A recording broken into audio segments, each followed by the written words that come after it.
Everyone, been a while. I'm back. So it's been about 2 weeks. I've had a lot of school shit.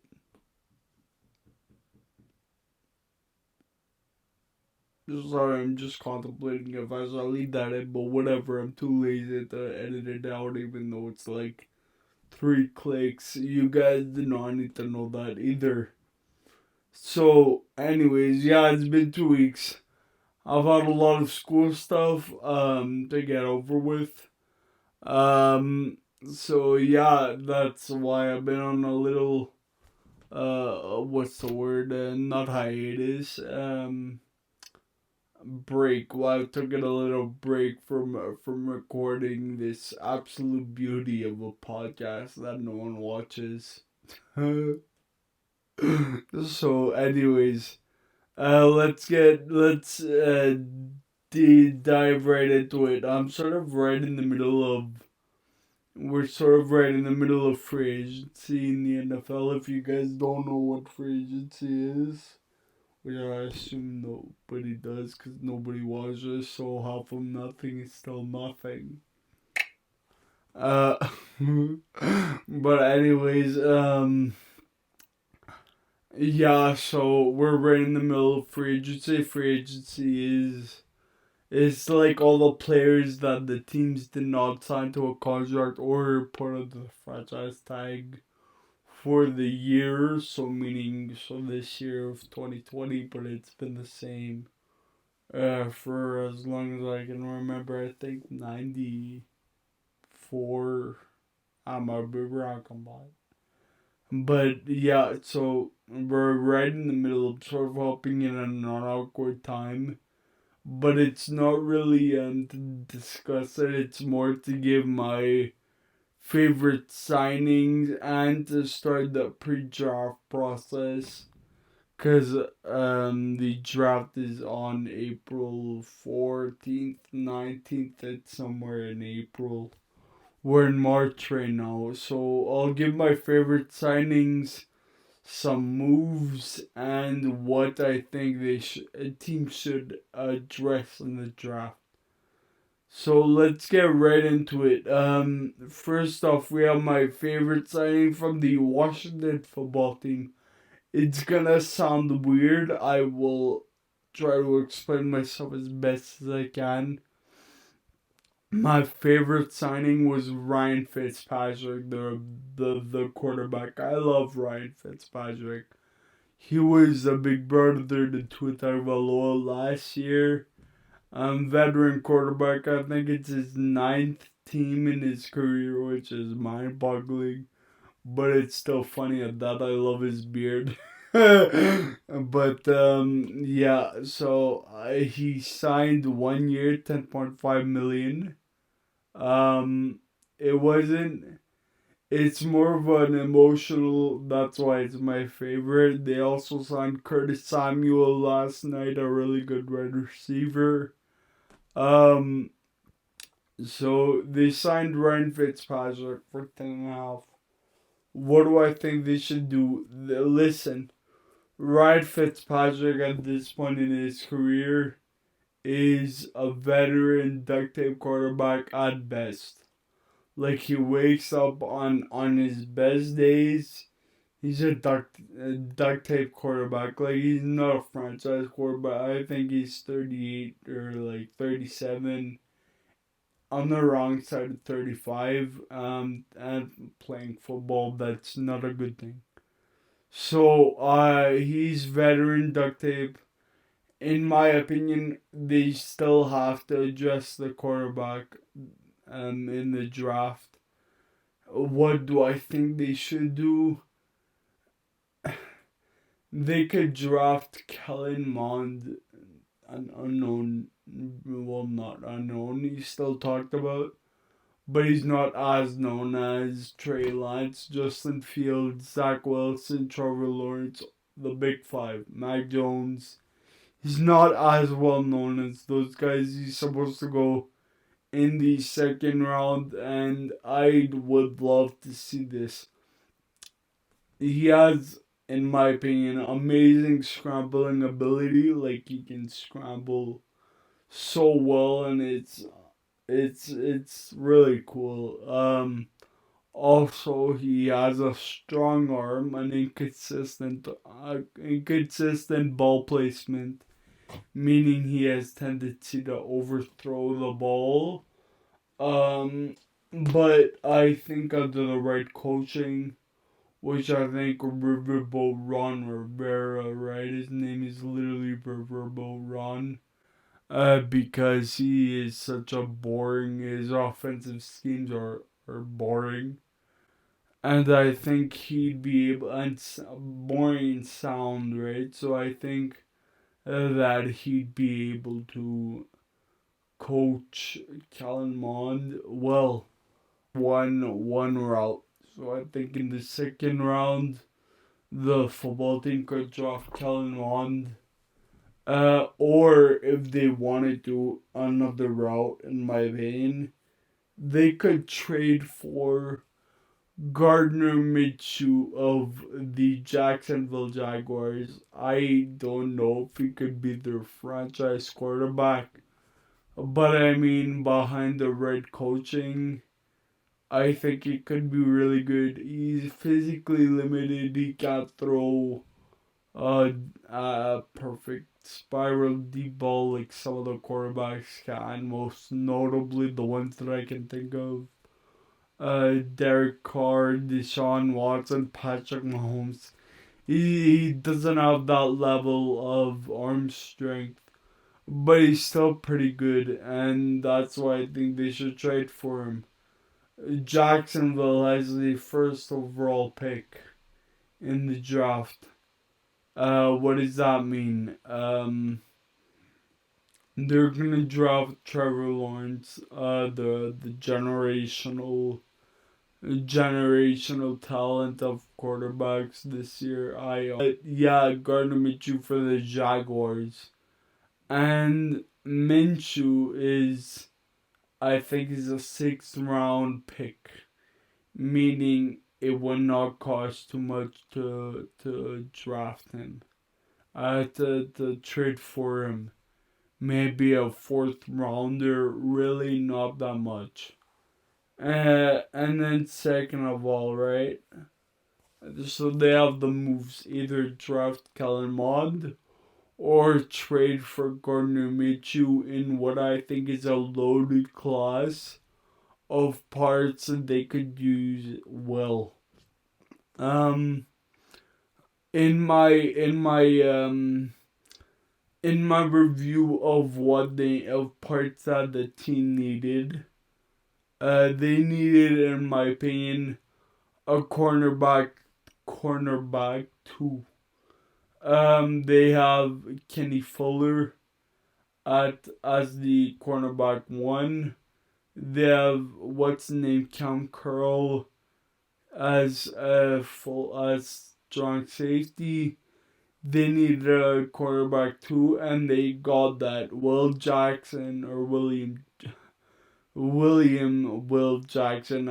don't know his name that well, but I know it's Jackson from Cincinnati, and I love this move. Was it an overpayment? Sure.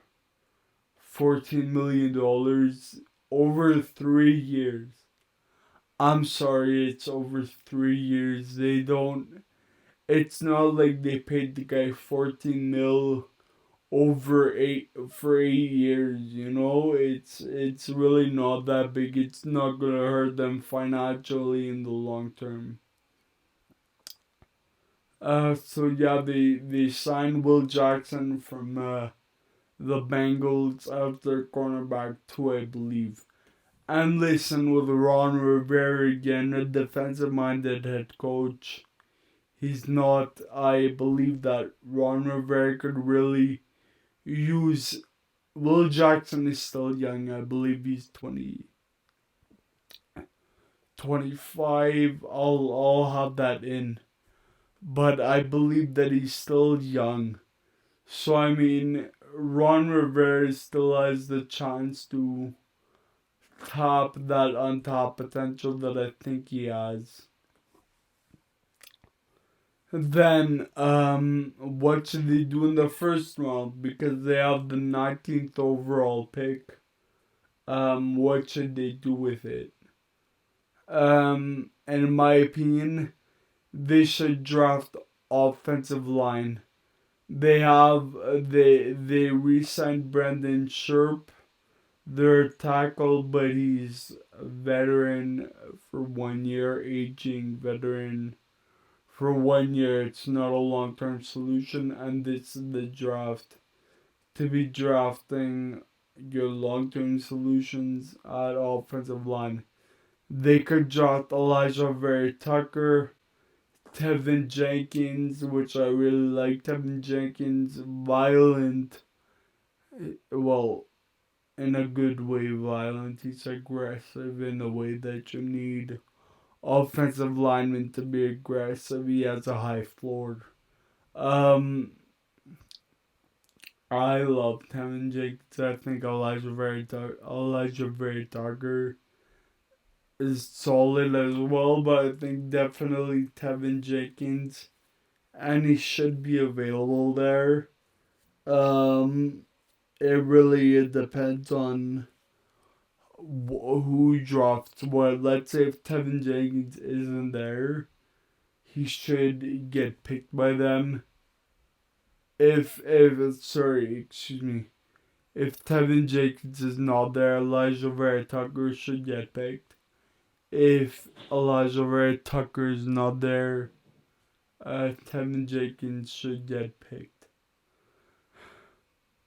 They re-signed Bradley Sharp, but I think either one of those guys would be amazing on the left side as a way of either learning behind them or etc. etc. No matter what they do, they can't go wrong if they draft a good offensive lineman at 19.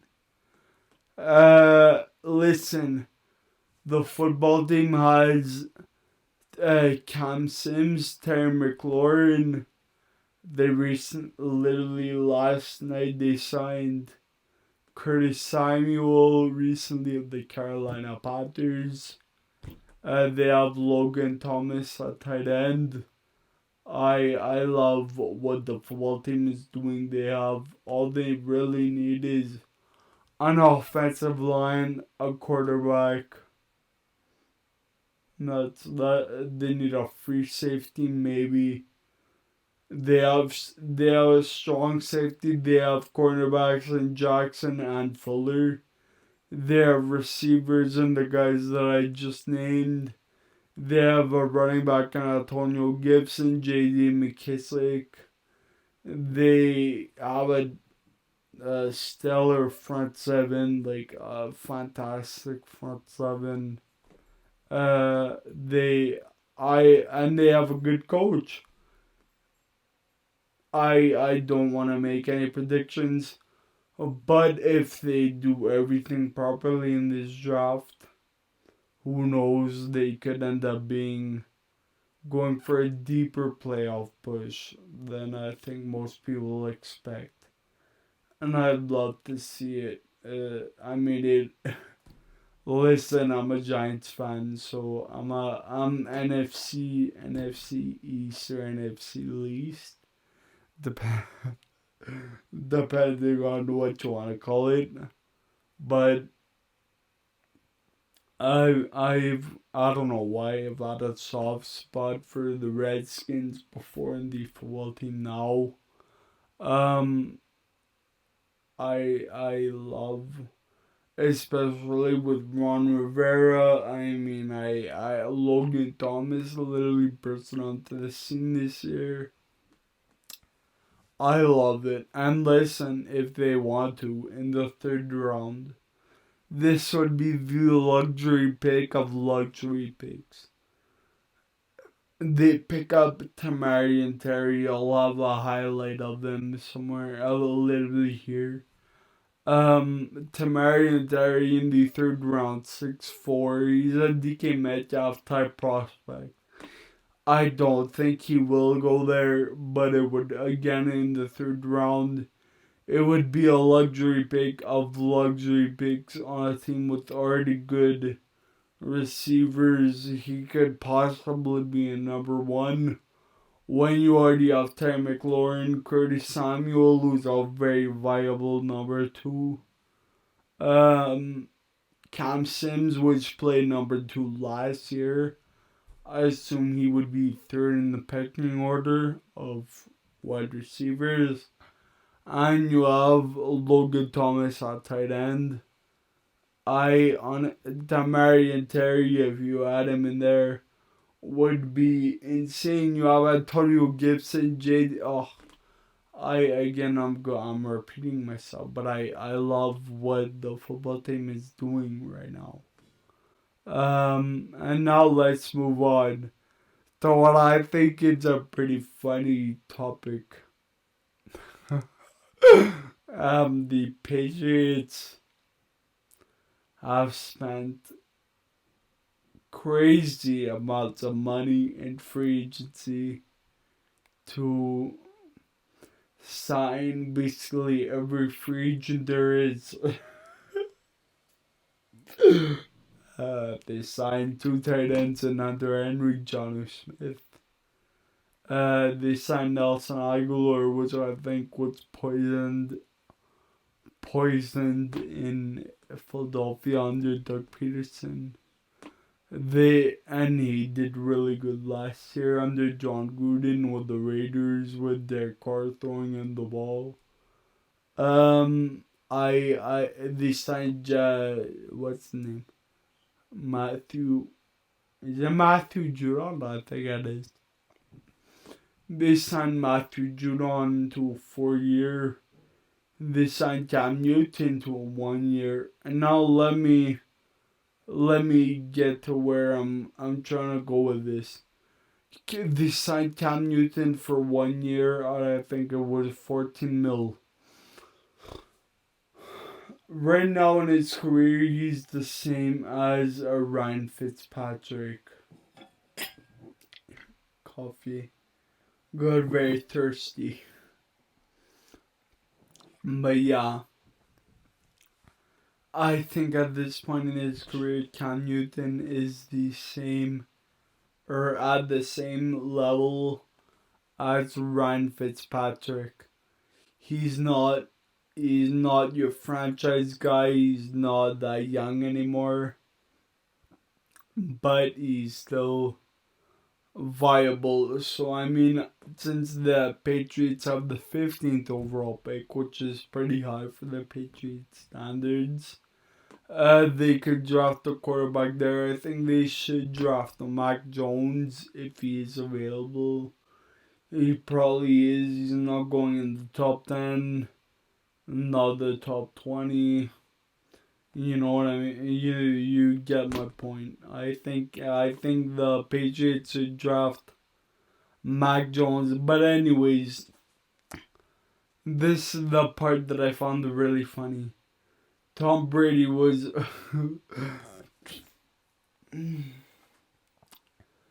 after Tom Brady broke Bill Belichick's heart last year. I can imagine Bill Belichick wanted his vengeance, wanted his revenge against Tom Brady. So Labrador proceeds to sign every single free agent on the market. I will have a picture of the meme of Bill Belichick's dog on the computer, which I found too funny. But anyways, yeah, so that's what I think the Patriots should do, in my opinion, on their free agency signings. It was very good. I love Giannis Smith. I love Hunter Henry. Yeah. I love the possibilities they can take. Anyways, on to the next team, the Miami Dolphins.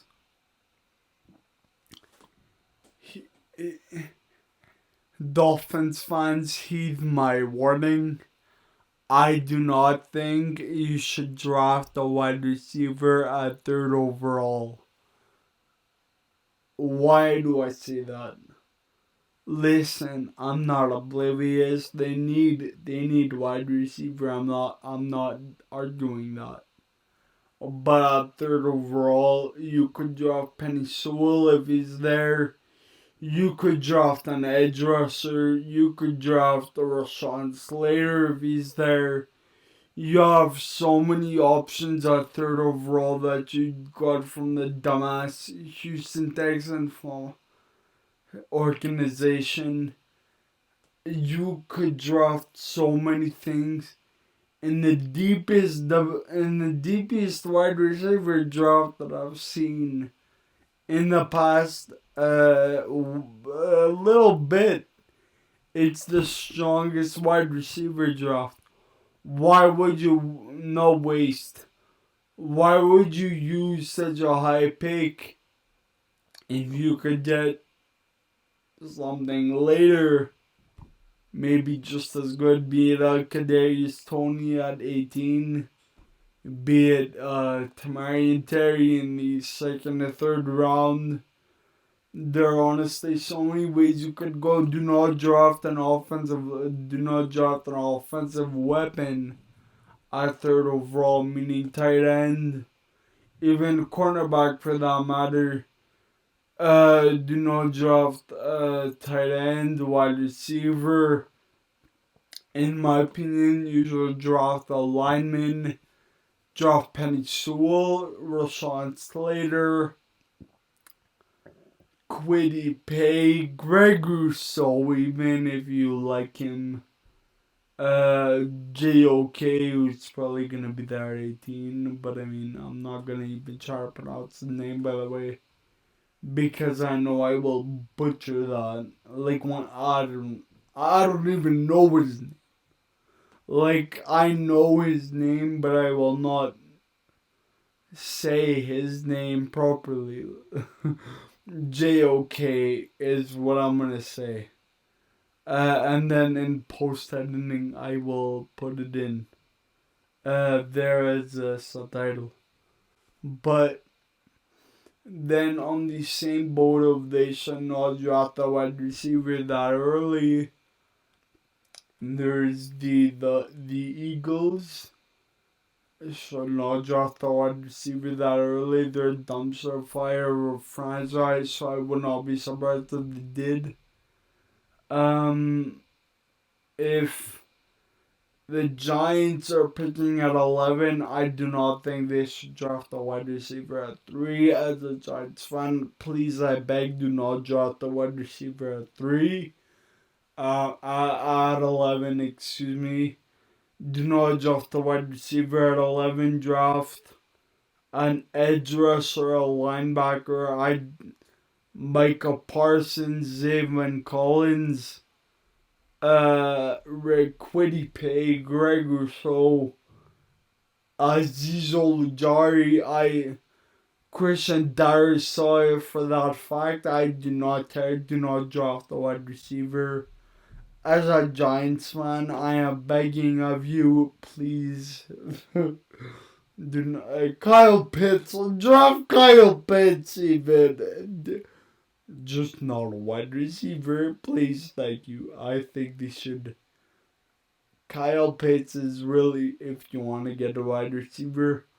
But I think they could get Brevin Jordan, who's a tight end that I really enjoyed watching all season out of the University of Miami, I believe. I could be mixing that up.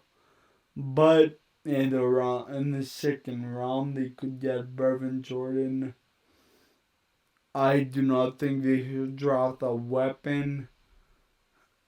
The 3 teams that should not draft a weapon. Well, 3 teams that logically should not but would. Dolphins at 3rd overall, Eagles at 6th overall, and Giants at 11. Obviously, there are teams like the Dallas Cowboys, but who knows? Jerry's world is all kinds of messed up. He's probably gonna say, "Oh, I want the flashing new toy. I want the flashing new toy." So he's gonna draft the wide receiver. Jaguars draft Trevor Lawrence. Uh, I think the Jets should trade out, keep Sam Darnold, or draft Penny Sewell. But again, then I realize I understand why they would not. And draft Zach Wilson instead at fourth overall. You have who's drafting fourth overall? The Falcons. I do not think they should draft a quarterback. They should draft a cornerback really or an offensive lineman. And honestly, I don't think they should sign Justin Fields, but I understand why they would. Again, sit behind Matt Ryan for a year before Matt Ryan is out. At 5, you have the Bengals draft an offensive lineman. Please, for the love of God, draft an offensive lineman. Please, thank you, merci, bonsoir. At 6, you have the Eagles. They should also draft a quarterback. But I mean, they're the Eagles, so I don't know what they're going to draft. I think I've seen wide receiver, but I think they should draft a cornerback. They should draft an edge. They should draft the offensive line. 7, you have the Detroit Lions. They just re-signed Romeo Quara. Kenny Galladay is gone. They could draft a wide receiver, or they could bolster up that defense, that secondary really. They lost Matthew Stafford to the Rams, obviously. I don't know what they're gonna do. I cannot wait to see what they're gonna do. They're gonna fuck up. Wow. that just okay. Anyways, so that's 7. Then at 8, you have the Carolina Panthers. Draft a quarterback. I love the Panthers. I love Teddy Bridgewater. But I mean, I don't think he's a long-term solution. He's a duct tape quarterback, like solidified. You know what I said. Ryan Fitzpatrick on his best days of a duct tape quarterback. Cam Newton is on his best day, duct tape quarterback. But I think Bridgewater is a legitimately solidified duct tape quarterback. So there are levels. At 9, the Denver Broncos. They could draft a cornerback. I think they should draft Caleb Farley. Patrick Surtain, however you want to pronounce it. They could draft an edge. They could draft a quarterback. I don't know. That's gonna be an interesting pick to watch. At 10, you have the Cal Fuckers, the Dallas Cowboys. They could be drafting. I don't even know. I just can't wait. I can't wait to make fun of it in the future. Then at 11, you have my Giants. My Giants could take either an edge, really anything edge, be it an edge, uh, offensive lineman, linebacker Micah Parsons, please. Then after that it gets to San Francisco. I'm not really sure off the top of my head exactly the pecking order of the draft. Um, But really, there are two teams in my opinion which are either boom or bust teams. And I say this in the best, not really, but this is what I listen. There are two dumpster fire franchises in the NFL. The Texans are one. In my opinion, the Eagles are the other. Because why the Eagles? That's a big one. Hot take. The Eagles need everything from linebackers to safeties to cornerbacks to wide receiver one, but not at 6 overall.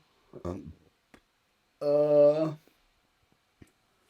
Edge rushers, really, offensive line, really everything you could think of. Tight ends, Zach Ertz is not good enough. Yeah, all of that. And then also I have teams that I think should do good this season. It's not exactly a hot take, but it's teams that I know will do good or be significantly better regardless if they have a good draft. But I think the good draft can help. The Cardinals. Why the Cardinals?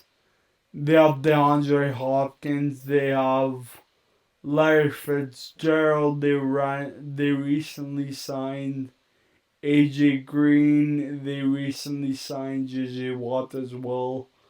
And they have, honestly, they lost Patrick Peterson to the Vikings, I believe.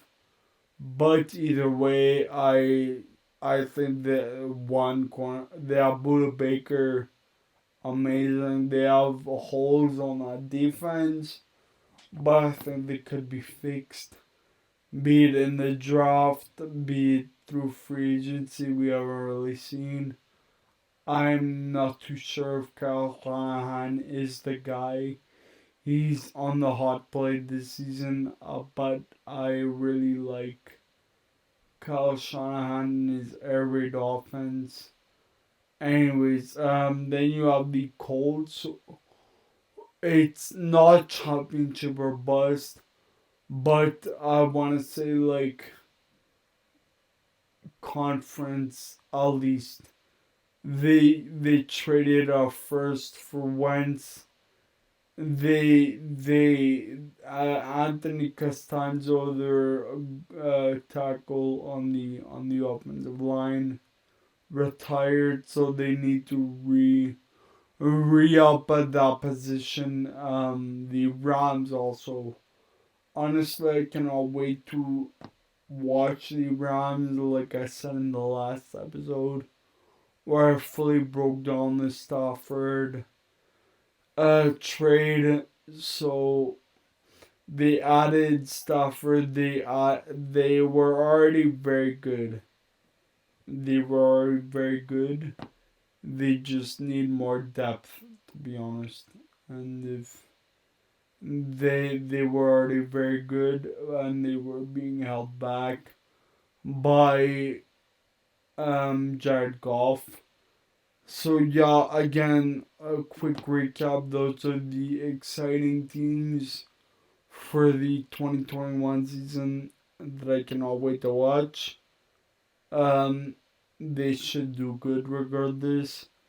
The Arizona Cardinals, the Indianapolis Colts, and finally the Los Angeles Rams. Those are the three teams that I think are probably gonna make a good run this year. Dumpster fire franchises are the Eagles and the Texans. Then my favorite signings were in Fitzpatrick, the Patriots. And then I also went over the Dolphins and the Giants. Anyways, thank you for listening. That's it. Have a nice day.